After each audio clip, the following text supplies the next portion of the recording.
At least she's honest on that one, right? But the list goes on and on. Check it out, right by my shoulder. One after another, all the reasons why she did not win the presidency. It's James Comey, it's the FBI, it's the New York Times, media overall. It's the DNC, which she claimed was bankrupt when she went in. The DNC did nothing to help her at all. Ford, my goodness, I would argue that, you know, in many ways, she had every advantage in the world. She had the media with her.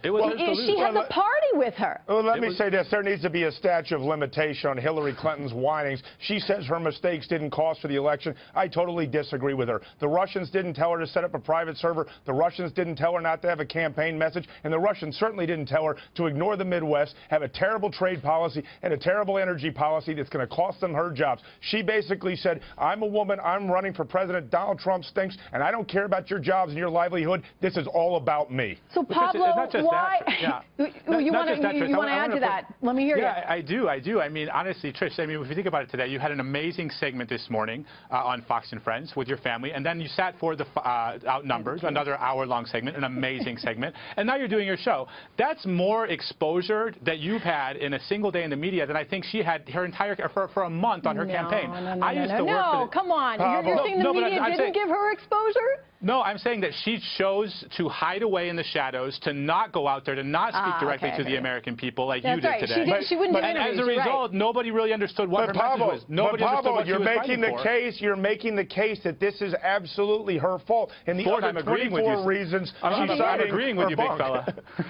He's a Democrat, but that doesn't mean he can't agree with you. But Trish, I was not only a Democrat, I was a booker for the Democratic National Committee, and I can tell you I sent dozens and dozens of opportunities for her campaign and for her personally to appear in media in 2 different languages. She turned them down. She ignored them, and there were opportunities that came from this network and from Fox News that that you guys wanted to engage. Sure. You wanted to know more about what she was about, and what did she do? She didn't want to do it. She didn't want to do it. And now all of a sudden she wants to have a big voice. And as a Democrat, I'm extremely concerned about this because, frankly, if she doesn't step aside, and let the future come up, if she doesn't let future candidates, young talent, arrive and emerge without this distraction, then we're never going to get anywhere as a party. We're never going to win again. I love that fact. I want her to keep talking because you guys don't have a message other than hate Trump. And if you continue not to tell America what you're for, Donald Trump is going to win election in 2020, and I'm going to be the happiest person on earth. Pablo, any insight into that? I mean, what is she delusional? Is she frustrated? I don't think she's angry? Delusional. I think that she is frustrated, and I think that she is angry, and I think that Russia did certainly have had an influence over the election. I also think that this was an election that was not well run by our side, and when our candidate did surface to the top, we didn't do enough to bring people together, to bring the Bernie people together and the Hillary people together, to consolidate a message, a voice around the economy, to acknowledge that people in this country were suffering and are suffering from economic neglect. Here's what I'd tell you, and Ford and I talked about this a lot at the time. What was amazing to me is that the Democratic Party really has historically embraced those working class folks out there.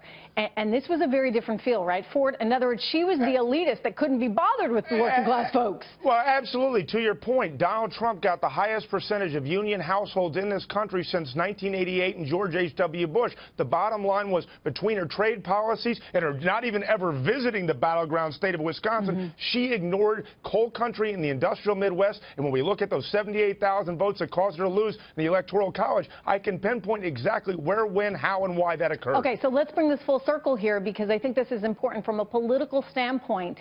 Donald Trump, don't forget, he made quite a bit of fun of the left basically for saying that the most critical issue facing the world today was climate change, right? I mean, he said, no, it's ISIS. It is not climate change.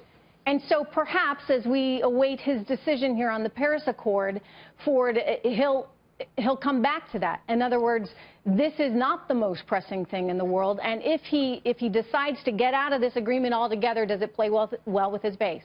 Donald Trump has to remember who put him in office and who put the Republicans in the majority of the United States Senate, and that is coal country in the industrial Midwest, and the Democrats don't care about them. They ignore them. They throw them off and say, guess what? You guys are behind the times. We care more about the environment than your jobs and your livelihood, and that is a very powerful message that Donald Trump should never let go of and never forget. We will see in, 45 minutes from now. Ford and Pablo, thank you so much, guys. Thank you.